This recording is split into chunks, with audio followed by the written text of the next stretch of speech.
Morning, Year 4. We're going to be carrying on with our story of King Arthur and his knights today from where we got to yesterday. And as we learned yesterday, Merlin has now gone, and we know that Merlin protected King Arthur through his life. So I think the story for King Arthur is going to get a little bit more complicated from now. So what I'd like to do is just pause the video while you write today's date and learning objective, which is to answer questions about the story.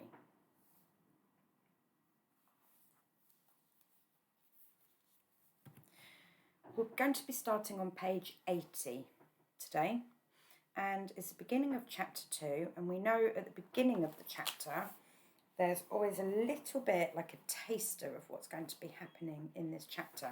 So for chapter 2 it says how Morgana Le Fay returned to Camelot with a plan to harm King Arthur and what happened to Sir Accolon. So we're going to find those two things out during this chapter. I'm not going to read it all today, but so we're going to be reading between page 80 and 83 together, just the first part of the story, but we will learn how Morgana Le Fay comes back to King Arthur and starts her plan to get rid of him.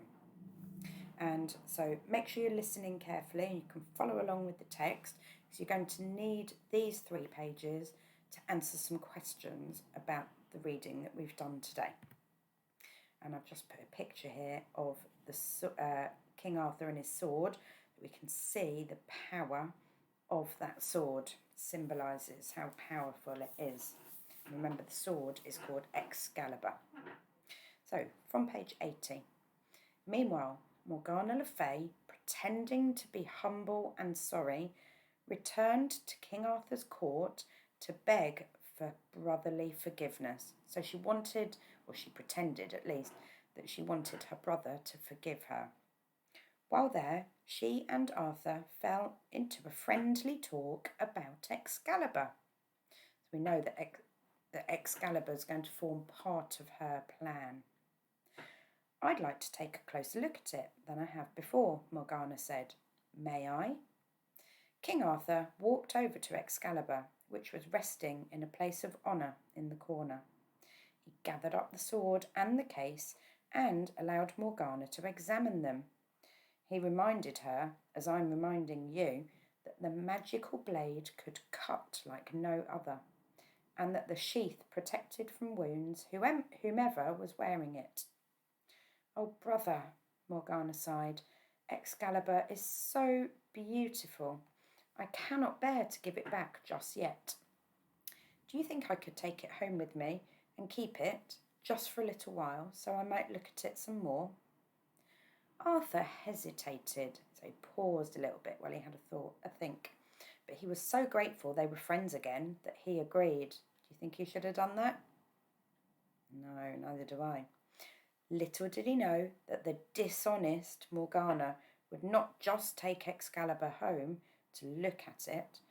Rather, she would hire goldsmiths and armoursmiths and jewellers to make an exact copy of it.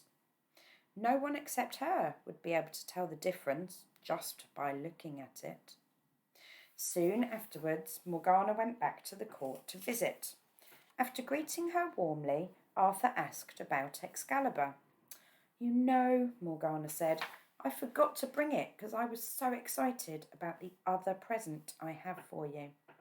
She told him about the beautiful new black horse she had waiting for him downstairs. As Arthur had been planning to go on a hunt, this worked out perfectly. Asking her to bring Excalibur next time, Arthur thanked his sister and set off. He must think his sister's being very kind. I mean, she's brought him a brand new horse. I think that's part of her plan as well. The horse was so fast as it chased the hounds and hare that it raced well ahead of everyone else's horse but one, that belonging to Arthur's friend Sir Accolon of Gaul. The 2 men soon found themselves quite alone and lost in a deep and thickly tangled part of the forest. They decided to trust their horses' instincts to take them home, or at least to some other safe place. Arthur's horse took the lead, and the men travelled through the night. The next morning, the horses pushed through the forest and stopped on a beach before a smooth sea. On the horizon, a ship with colourfully stitched silk sails were moving quickly towards them. On deck there stood 12 very beautiful women, waving. "Come aboard," they cried. "Surely you're hungry and thirsty and tired." "What do we have to lose?" King Arthur said. "Perhaps it will be another great adventure." Sir Accolon agreed, and the two men went aboard. Now, I think they're rather silly, but they did go. Suddenly, the ship began to move out to sea. The men were worried, but they soon became distracted, and they had an enjoyable evening. At the end of the night, they allowed the women to lead them to sleeping quarters where they would spend the night. So we're going to stop there, and now you'll be able to use those few pages to answer some questions that I've put on the next slide. So I'll read the questions to you first. So, why did Morgana Le Fay return to King Arthur's court? Which words and phrases are used to describe the sword that make it seem more powerful? How does Morgana trick Arthur? What was the name of King Arthur's friend? And why were the men worried when the boat started to move? Remember to answer the questions in full sentences, so you don't just write one word answers. Try and explain what you mean. So pause the video where you answer those questions, please.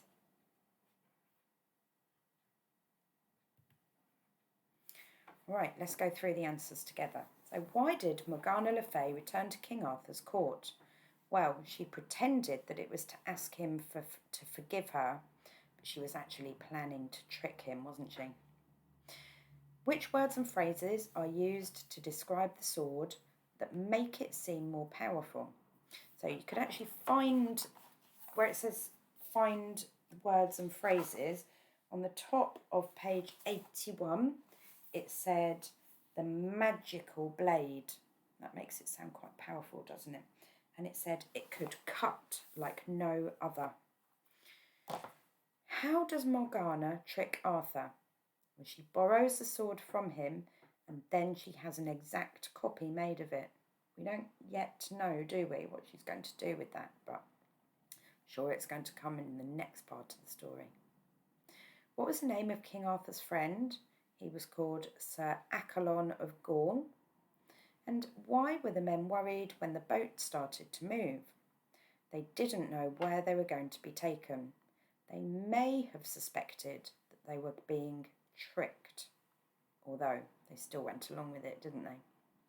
So, what you can do is, when you've marked your answers, you can see if you can write some of your own questions and answers about what's happened in the book so far.